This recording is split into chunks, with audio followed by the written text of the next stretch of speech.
요한복음 20장 11절부터 18절까지 말씀 교독합니다. 제가 한 절 읽고 여러분이 한 절 읽고 이렇게 번갈아 가면서 읽겠습니다. 제가 먼저 11절 읽겠습니다. 마리아는 무덤 밖에 서서 울고 있더니 울면서 구부려 무덤 안을 들여다보니 흰옷 입은 두 천사가 예수의 시체에 뉘었던 곳에 하나는 머리편에 하나는 발편에 앉았더라. 천사들이 이르되 여자여 어찌하여 우느냐 이르되 사람들이 내 주님을 옮겨다가 어디 두었는지 내가 알지 못함이니이다. 이 말을 하고 뒤로 돌이켜 예수께서 서 계신 것을 보았으나 예수이신 줄은 알지 못하더라. 예수께서 이르시되 여자여 어찌하여 울며 누구를 찾느냐 하시니 마리아는 그가 동산지기인 줄 알고 이르되 주여 당신이 옮겼거든 어디 두었는지 내게 이르소서 그리하면 내가 가져가리이다. 예수께서 마리아야 하시거늘 마리아가 돌이켜 히브리 말로 라보니 하니 이는 선생님이라는 말이라. 예수께서 이르시되 나를 붙들지 말라. 내가 아직 아버지께로 올라가지 아니하였노라. 너는 내 형제들에게 가서 이르되 내가 내 아버지 곧 너희 아버지 내 하나님 곧 너희 하나님께로 올라간다 하라 하시니 막달라 마리아가 가서 제자들에게 내가 주를 보았다 하고 또 주께서 자기에게 이렇게 말씀하셨다 이르니라. 아멘. 아멘. 요한복음 28번째 시간 부활의 능력과 변화의 역사, 부활의 능력과 변화의 역사라는 제목으로 하나님의 말씀 전하겠습니다. 오늘 본문 보니까 막달라 마리아가 눈물을 흘리고 있죠. 하나님을 위해 우는 사람은 하나님의 위로를 받습니다. 그리고 하나님의 음성을 듣게 됩니다. 막달라 마리아는 예수님의 무덤 밖에서 울고 있었습니다. 예수님이 그 사랑하는 예수님이 돌아가셨기 때문에 그 슬픔을 감출 수가 없었던 것이죠. 그리고 울면서 무덤 안을 들여다 보았습니다. 근데 그렇게 눈물을 흘리는 마리아에게 다른 사람이 볼 수 없는 장면이 보이게 됩니다. 바로 천사들이 거기에 있는 것이죠. 우리 어린이들 천사 본 적 있어요? 네, 나도 아직 못 봤어요. 근데 하나님을 사랑하는 그 마음에 우니까 그 눈물을 흘리는 마리아에게는 천사가 보이는 거예요. 그 천사의 음성도 들렸습니다. 나중에는 부활하신 예수님도 보았어요. 우리가 하나님을 사랑하는 그 마음을 가지고 간절한 마음으로 눈물을 흘리면 이렇게 다른 사람이 보지 못하는 하나님의 역사를 보고 다른 사람은 듣지 못하는 하나님의 음성을 들을 수가 있습니다. 야고보서의 기록도 있죠. 하나님을 가까이 하라. 그리하면 너희를 가까이 하시리라. 잠언에도 기록되어 있습니다. 물론 지혜지만 하나님이라고도 말할 수 있죠. 하나님을 간절히 찾는 사람이 하나님을 만나는 겁니다. 우리가 사랑하는 사람 만나고 싶잖아요. 보고 싶잖아요. 이번 명절에도 그래서 모인 건데 우리가 하나님을 사랑하는 마음으로 간절히 찾으면 그 사람은 하나님을 만날 수 있습니다. 그리고 세상의 시끄러운 소음 속에서도 하나님의 음성이 들리게 됩니다. 바로 막달라 마리아가 그런 하나님의 복을 받은 것이죠. 막달라 마리아는 엄청난 변화를 겪은 여인입니다. 어떤 변화를 겪었을까요? 막달라 마리아. 막 딸을 낳다가 아들 낳나요? 제가 아는 한 권사님은 딸만 8을 낳았는데 마지막에 아들을 낳으신 분이 계세요. 뭐 그런 거 아니고 혹시 막 달러를 세다가 환율 보면서 기절했나요? 무슨 엄청난 변화를 경험했을까요? 사실은 그녀는 7 귀신이 들려 있었습니다. 예수님께서 그 귀신을 다 쫓아내 주시고 치유해 주셨어요. 그때 그 하나님의 은혜에 너무 감사해가지고 자기 돈과 소유를 가지고 예수님을 섬기면서 따라갔습니다. 너무너무 감사하니까 말이에요. 예수님은 이러한 치유와 변화의 역사를 일으키시는 분입니다. 우리에게도 그러한 역사가 일어날 수 있습니다. 부활하신 주님께서는 예수 그리스도의 이름으로 우리에게 치유와 변화의 역사를 일으키실 수 있습니다. 주님은 너의 믿음대로 될지어다 라고 말씀하셨습니다. 이 믿음이 내가 믿습니다 이런다고 되는 게 아니고 지금은 성령께서 역사하시면 하나님의 말씀이 믿어지게 됩니다. 이게 은혜예요. 여러분, 부활하신 예수님 보신 적 있습니까? 십자가에 달리신 예수님 직접 본 적 있어요? 근데 믿어지죠? 믿어지는 게 성령의 역사예요. 이게 기적입니다. 예수님이 믿어지면 그 믿음을 통해 하나님의 능력이 나타나게 됩니다. 하나님의 말씀이 믿어지면 그 말씀이 놀랍게 역사하시게 됩니다. 성경에는 딱 두 가지만 믿으면 못 믿을 말씀이 없습니다. 천지창조와 부활입니다. 태초에 하나님이 천지를 창조하시니라. 말씀 한마디로 우주 만물을 만드시는 그 하나님의 말씀의 능력이 믿어지고, 죽음까지 이기신 부활의 주님이 믿어지게 되면 성경에 못 믿을 말씀 하나도 없습니다. 하나님의 말씀을 믿는 믿음으로 세상을 변화시키는 놀라운 능력의 사람으로 쓰임받을 수 있는 것입니다. 세상에서 너희가 환난을 당하나 담대하라. 내가 세상을 이기었노라. 말씀하신 대로 우리에게 이루어지게 되는 것이죠. 이런 놀라운 변화를 겪은 사람들 중에 구레네 시몬이 있습니다. 누구라고요? 구레네 시몬입니다. 구리네 시몬 아니에요. 구라네 시몬도 아닙니다. 이 구레네 시몬은 시골에서 올라와 가지고 예루살렘에 이렇게 거닐다가 억지로 예수님의 십자가를 지게 됐습니다. 그때 예수님이 십자가를 짊어지고 피를 흘리며 매우 피곤한 가운데 골고다 언덕을 가고 계셨거든요. 강제로 예수님의 십자가를 대신 지게 됐습니다. 이렇게 얼떨결에 예수님께 순종을 하고 예수님을 도와드렸는데 그의 가정에는 놀라운 변화가 일어나게 됩니다. 나중에 사도 바울의 기록을 보면 로마서에 기록되어 있는데요. 구레네 시몬의 아내는 바울이 나의 어머니라고 고백합니다. 그리고 그 아들 루포는 하나님께 택함을 받은 사람이라고 기록되어 있습니다. 이렇게 우리가 볼 때는 엉성합니다. 억지로 강제로 얼떨결에 예수님의 십자가를 지고 예수님을 도와드리고 섬겼는데 나중에 하나님께서 그의 가정에 놀라운 변화를 일으켜 주셨습니다.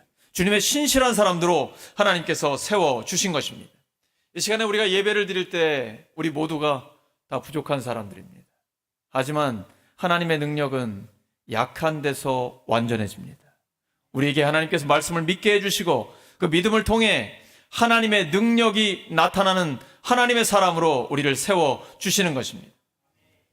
사실 막달라 마리아는 새벽에 아직 어두울 때에 예수님의 무덤에 찾아왔습니다. 아무도 오지 않을 때 온 인류 중에 첫 번째로 예수님의 무덤을 찾아왔습니다. 하나님의 은혜를 받으면 이런 열정적인 하나님의 사람이 되는 것입니다. 하지만 아쉽게도 막달라 마리아가 찾아온 것은 누구입니까? 예수님인데 돌아가신 예수님입니다.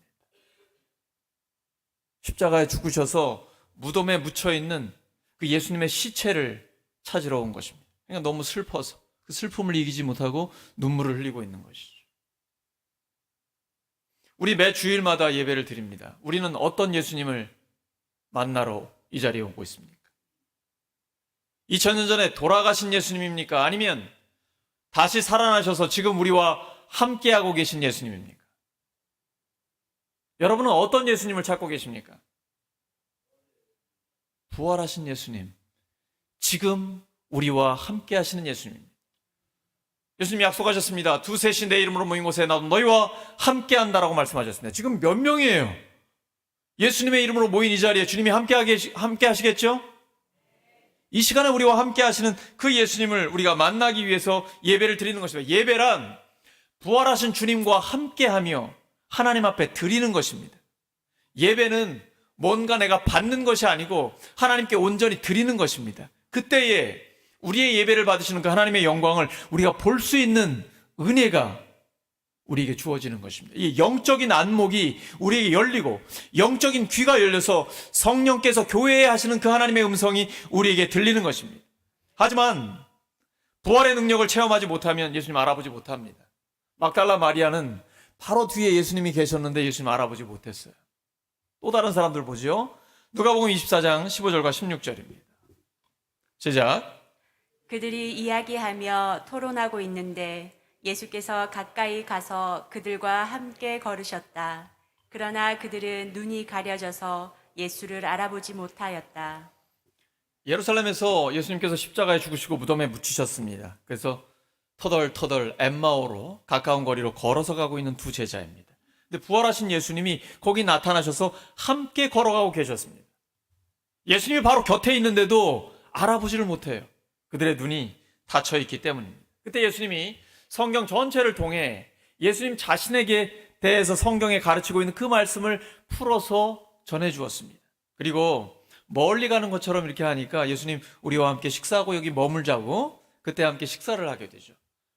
빵을 떼서 그들에게 내어주기 전에 먼저 하나님 앞에 축사하고 감사하고 축복하면서 떡을 이렇게 떼어주기 시작했습니다. 뭐가 생각나세요? 성찬식. 바로 빵을 떼어주는 그 장면을 보면서 제자들의 눈이 확 열리게 됩니다. 그리고 그들은 고백합니다. 예수님께서 우리에게 성경을 풀어주실 때 우리의 마음이 뜨겁지 않더냐. 예수님은 우리의 마음을 뜨겁게 하시는 분입니다. 성경을 통해 하나님의 음성을 들려주시면서 우리의 가슴에 불을 붙이시는 분이 바로 부활하신 예수님입니다. 하나님의 말씀을 들으면 우리의 가슴이 뜨거워집니다. 주님의 음성을 들으면 부활하신 주님이 우리와 함께 하신다는 것을 알아보게 됩니다. 막달라 마리아가 언제 알아봤습니까? 예수님이 마리아야 라고 이렇게 친히 불러주시니까 주님의 음성을 들으면 그때 주님이 나와 함께 하시는구나, 살아계시구나 깨닫게 됩니다. 우리가 세상 가운데 내 마음대로 살고 내 뜻대로 마음껏 내 하고 싶은 대로 하다가도 예배 시간에 하나님의 음성이 탁 들리면 주님이 내 이름을 불러주세요. 대수야 하고 불러주시면 그때 하나님의 음성이 들려요. 그 전까지는 내 힘으로 내 지혜로 내 노력으로 내 경험으로 살아보려고 했는데 세상 가운데 너무 힘들어요. 지쳐요. 쓰러졌어요. 근데 하나님의 말씀이 들립니다. 내게 능력 주시는 자 안에서 내가 모든 것을 할 수 있느니라. 믿는 자에게는 모든 것이 가능하다. 다시 하나님의 말씀이 들려 우리에게 용기와 소망을 주시는 것입니다. 주님의 음성을 들으면 부활하신 주님이 우리와 함께 하신다는 것을 우리가 깨닫게 되는 것입니다. 이거 성령의 역사예요. 성령께서는 먼저 우리의 마음밭을 좋은 땅으로 만들어 주십니다. 많이 힘들고 지쳐있고 안에 상처도 받아있고 딱딱하게 굳어져 있고 하나님과 너무 멀리 떨어져 있어요. 일주일 내내 성경 한번 펼쳐보지도 않다가 먼지 쌓여 있어가지고 먼지 털고 주일에 왔으니까요. 근데 하나님이 이 시간에 우리의 마음을 좋은 땅으로 만들어 주십니다. 그때 하나님의 음성이 들리면 깨닫게 돼요. 그리고 다시 하나님의 뜻대로 살고 싶다라는 이 마음의 결단을 하게 됩니다. 그러면 다시 일어나 주님과 동행하는 삶을 살 수 있는 것입니다. 부활하신 주님께서는 이 시간도 동일하게 역사하십니다. 이제는 보이지 않는 성령의 역사로 함께 하시는 것입니다. 예수님이 눈에 안 보이잖아요.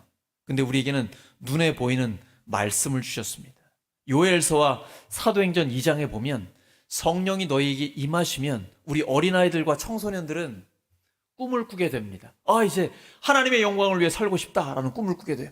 청년들은 미래를 향한 비전을 갖게 됩니다. 나를 향한 하나님의 목적을 알게 되고 단기적인 내 인생의 목표를 갖게 돼요. 내 인생에 분명한 하나님의 목적과 목표가 있다는 걸 깨닫게 됩니다. 그리고 미래를 향해 달려가는 삶이 됩니다. 그리고 어르신들은 다음 세대를 축복하면서 그들을 위해 기도하고 다시 꿈을 꾸게 됩니다. 이게 성령의 역사입니다. 여호수아 14장에 보시면 85세가 된 갈렙이 가장 어려운 땅 헤브론을 나에게 달라고 이야기를 합니다.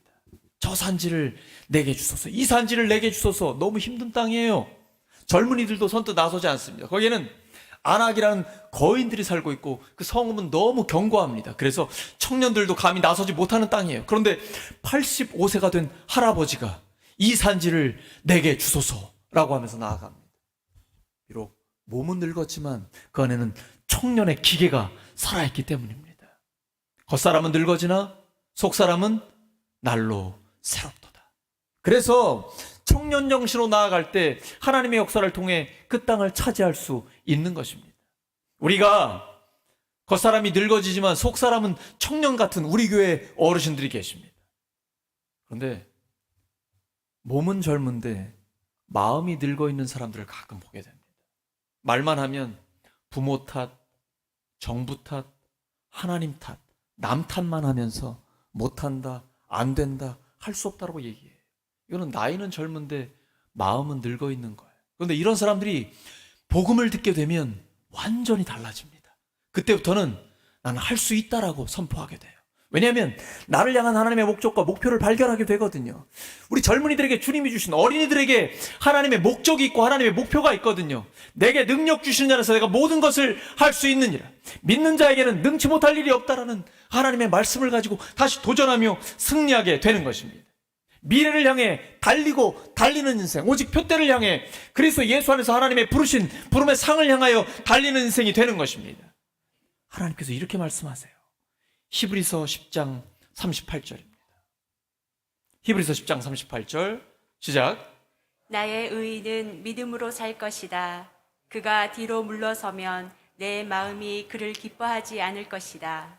하나님의 의인은 오직 믿음으로 삽니다. 예수님을 믿는 믿음을 보고 하나님은 우리를 의롭다고 인정해 주시고 깨끗하다라고 인정해 주십니다. 믿음으로 살아가는 것이에요. 그런데 예수님을 믿는 믿음을 가지고 뒤로 물러서면 눈에 보이지도 않는 하나님 어떻게 믿고 살아가? 내 지식과 돈을 믿어야지. 내 알고 있는 사람들과 권력을 믿어야지. 내 힘을 믿어야지. 이러면서 살면 하나님이 기뻐하지 않으세요. 그리고 하나님의 역사는 경험할 수 없습니다. 예수님을 믿는 사람은 또 전진할 뿐입니다. 하나님이 눈에 보이지 않지만 눈에 보이는 하나님의 말씀을 주셨어요. 하나님의 약속을 믿고 나아갈 때 그 약속이 우리의 삶에 이루어집니다. 근데 하나님의 약속이 아무에게나 이루어지는 게 아닙니다. 수많은 하나님의 약속이 저절로 내 것이 되는 것이 아닙니다. 그 약속을 믿고 내가 발로 밟을 때에만 그 말씀이 우리의 것, 나의 것이 되는 것입니다. 주님 약속하셨습니다. 예수님을 믿는 자는 죄에 대해서는 죽었고 하나님께 대해서는 살아있다라고 말씀하십니다. 무엇보다도 교회는 죄의 문제를 해결하는 것이 가장 중요합니다. 근데 마귀는 그것을 잊어버리게 합니다. 다른 것에 정신 나가게 해요. 가장 중요한 죄로부터 구원받아 영혼이 구원받고 예수님의 제자가 되는 것을 자꾸 잊어버리게 합니다. 그래서 우리는 영혼 구원과 제자 양육에 목숨을 걸고 거기에 집중해야만 합니다. 교회는 그래서 새가족과 우리 다음 세대들이 가장 소중한 것입니다. 또한 마귀는 성도가 교회 공동체를 떠나게 합니다. 교회의 형제자매들을 싫어하게 해서 시험에 들게 합니다. 그래서 교회 공동체를 떠나가게 되면 어떻게 될까요? 도마처럼 됩니다. 예수님의 제자들이 한자리에 모여 있는데 도마는 그 자리에 없었어요. 다른 제자들은 다 부활하신 예수님을 만났는데 도마는 믿지 못하겠다라는 거예요. 내가 직접 눈으로 봐야 하고 내 손가락을 그 못자국 난 손가락에 손바닥에 집어넣어야 하며 그 창자국 난 옆구리에 내 손을 집어넣어야만 믿을 수 있다라고 얘기합니다. 그 다음에 도마가 다시 제자들과 함께 있었습니다. 부활하신 주님이 그때 오셨어요. 그때서야 도마가 나의 주님, 나의 하나님이라고 고백할 수 있었던 것입니다. 그러므로 성도가 시험에 들지 않는, 그리고 하나님 앞에 사명을 감당할 수 있는 첫 번째 해야 할 일은 예배의 자리를 지키는 것입니다. 우리 성도들과 함께 하는 것입니다. 함께 예배를 드리고 함께 기도할 때 그때 시험에 들지 않고 하나님의 영광을 위해 쓰임받을 수 있는 것입니다. 그리고 하나님의 음성이 들립니다. 믿음은 들음에서 나며 들음은 그리스도의 말씀으로 말미암습니다. 이 말씀대로 순종하면 세상에서 가장 행복한 사람이 될 수 있습니다. 여러분 가장 행복한 사람 되고 싶으십니까? 저는 돈은 없어도 괜찮습니다. 세상 사람들이 인정은 안 해줘도 좋아요. 하지만 세상에서 가장 행복한 사람이 되는 것, 이것만은 포기할 수 없습니다. 그래서 시편 1편에 기록되어 있습니다. 복 있는 사람, 세상에 가장 행복한 사람 어떤 사람입니까? 악인들의 꾀를 따르지 않고 죄인들의 길을 서지 않으며 오만한 자들의 자리에 앉지 않습니다. 오직 하나님의 말씀을 즐거워하여 묵상하면서 주야로 하나님의 말씀을 생각하고 그 말씀대로 순종하는 사람입니다. 그 사람은 시냇가에 심은 나무 같아요. 사막의 오아시스 곁에 심겨진 그 나무 같아서 철을 따라 열매를 맺습니다. 때가 되면 하나님이 열매를 주십니다. 그리고 그 잎사귀가 마르지 아니함 같은 늘 싱싱한 하나님의 사람으로 생명력 있게 살아갈 수 있는 것입니다. 이것이 바로 가장 행복한 사람 아니겠습니까? 이렇게 성령의 충만함을 받아 부활의 능력이 임하면 전에는 숨어있던 사람이 이제 맨 앞에 나서게 됩니다. 늘 주변만 맴돌고 사람들 눈치 보면서 피해 다니는 사람들이 핵심에 들어와 하나님의 영광을 위해 살아가게 됩니다. 우리 어린이들도 청소년 청년들도 하나님의 영광을 위해 맨 앞장서는 하나님의 사람이 될 수 있는 것입니다. 하나님의 말씀이 임하고 성령의 충만함을 받으면 마른 뼈도 살아나 하나님의 군대가 될 수 있는 것입니다. 이렇게 부활하신 주님을 만나면 부활의 증인이 됩니다. 마리아가 그렇죠. 부활하신 주님을 만난 다음에 제자들을 찾아가서 내가 부활의 주님을 만났다라고 고백합니다. 그리고 나에게 이렇게 말씀하셨다라고 예수님의 말씀을 전하기 시작합니다. 마찬가지로 교회를 핍박하다 부활하신 주님을 만났던 사도 바울이 이렇게 고백합니다.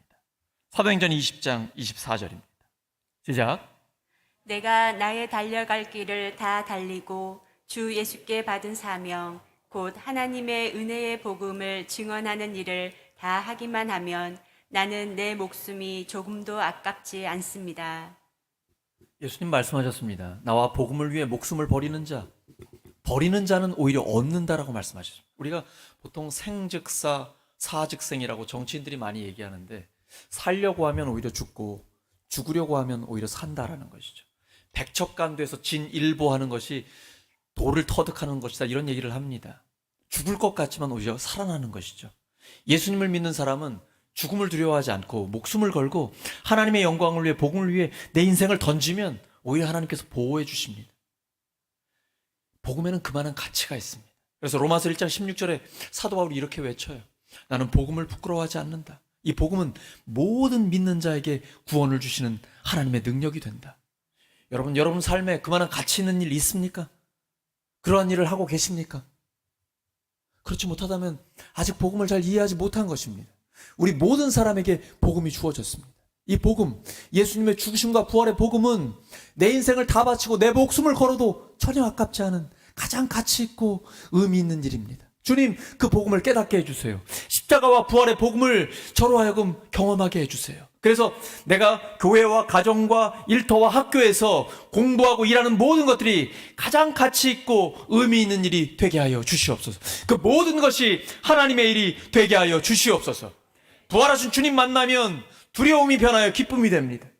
유대인들이 두려워 문을 다 꽁꽁 닫고 그 안에 숨어있던 예수님의 제자들이 부활하신 주님을 만나자 기뻐합니다. 근데 그 기뻐한 다음에 물고기 잡으러 가요. 중요한 일입니다. 먹고 사는 문제. 큰 일이고 우리에겐 아주 소중한 일입니다. 하지만 그것에만 묻혀 있으면 안 됩니다. 그들이 성령의 충만함을 받았을 때 사람을 낚는 어부가 됩니다. 우리가 삶의 자리에서 공부하고 일하고 하고 있는 모든 일들이 다 소중합니다. 근데 거기에는 목적이 있어야 돼요. 하나님의 영광을 위해 영혼 구원과 제자 삼고 하나님 나라를 위해 쓰임받는 그 일이 돼야 됩니다. 우리가 공부하는 것도 일을 하는 것도 하나님이 기뻐하시는 일이 되고 사람들에게 유익을 주는 일이 되고 하나님의 영광을 위해 쓰임받는 그 모든 일이 되어야 합니다. 가정에서도 교회에서도 마찬가지입니다. 우리에게는 살아가는 분명한 목적이 있습니다. 신앙생활은 기뻐하다가 끝나는 것이 아닙니다. 기쁨이 사명으로 연결되어야 합니다. 하나님은 우리에게 수많은 약속을 주셨습니다. 부활하신 주님은 세상 끝날까지 우리와 항상 함께 하신다고 하셨습니다. 근데 그 약속이 나에게 이루어지려면 꼭 우리가 해야 할 일이 있습니다. 오늘 마지막 말씀입니다. 어린이들 힘들었죠? 마지막 말씀입니다. 여호수아 1장 3절입니다. 우리 다 함께 어린이들까지 다 함께 읽습니다. 시작! 내가 모세에게 말한 대로 너희 발바닥이 닿는 곳은 어디든지 내가 너희에게 주겠다. 다시 한번 시작! 내가 모세에게 말한 대로 너희 발바닥이 닿는 곳은 어디든지 내가 너희에게 주겠다. 아멘. 하나님을 사랑하는 자, 곧 그 뜻대로 부르심을 입은 자들에게는 모든 것이 합력하여 선을 이룹니다. 부활하신 주님은 세상 끝날까지 우리와 항상 함께 하십니다. 이 약속이 이루어지려면 어떻게 해야 됩니까? 발로 밟아야 합니다. 하나님 말씀과 하나님의 약속을, 하나님의 목적을 마음에 품고 교회와 가정과 일터와 학교에 발로 밟고 나아가서 말씀대로 살아야 합니다. 그러면 그 말씀이 우리에게 이루어집니다. 하나님의 약속은 항상 대가를 치러야 합니다. 십자가 뒤에 부활이 있습니다. 고난 뒤에 영광이 있습니다. 오늘 말씀 정리합니다. 하나님을 위해 우는 자는 하나님의 위로를 받습니다. 하나님의 음성이 들립니다. 그리고 주님의 음성을 들으면 주님이 나와 함께 하신다는 것을 알아보게 됩니다. 그 부활의 주님을 만나면 부활의 증인이 됩니다. 부활의 능력을 통해 변화의 역사를 경험하는 우리 모두가 되기를 예수 그리스도의 이름으로 축원합니다. 함께 기도합니다. 하나님 아버지, 예수 그리스도의 심장을 저희들에게 주시옵소서. 예수 그리스도의 마음을 품게 하여 주시옵소서. 그래서 하나님 때문에, 그리고 어려운 이유 때문에 진심으로 슬퍼하고 애통하며 울 수 있는 저희들이 되게 하여 주시옵소서. 하나님의 위로를 받고 주님의 음성 듣게 하여 주시옵소서. 주님이 우리와 함께 하신다는 것을 알아보게 하여 주시옵소서. 그 부활의 주님을 늘 경험하며 부활의 증인으로 쓰임받는 저희 모두가 되게 하여 주시옵소서. 예수 그리스도의 이름으로 기도드립니다.